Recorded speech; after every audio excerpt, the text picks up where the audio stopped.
Daily சாப்பிட முடியல அப்படின்னா ஒரு வல்லாரை சூர்ணமாவோ வல்லாரை லேகியமாவோ செய்து வீட்டில் வச்சுக்கிட்டு நம்ம சாப்பிட்லாம்.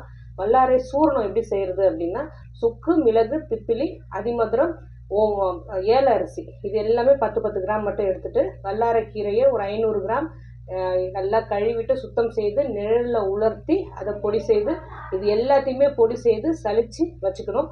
இதை காலையில் 1/2 ஸ்பூன் வெந்நீர்லையும் மாலை 1/2 ஸ்பூன் பால்லையும் குடிச்சிட்டு வரணும். குடிச்சு விட்டு வரும்போது நல்ல பேதியாகும்.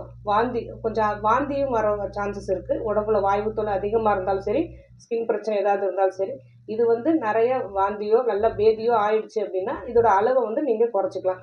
இந்த மாதிரி அனுபானத்தோட, அதாவது காலையில் வெந்நீர்லையும் இரவு பால்லையும் மாலை நேரம் பால்லையும் இதை கலந்து குடிக்கும் போது இந்த அனுபானத்தோட முறையாக குடிச்சிட்டு வரும்போது இந்த வல்லாரை சூர்ணம் சாப்பிடும் போது நான்வெஜ்ஜை தவிர்த்துடணும். இதை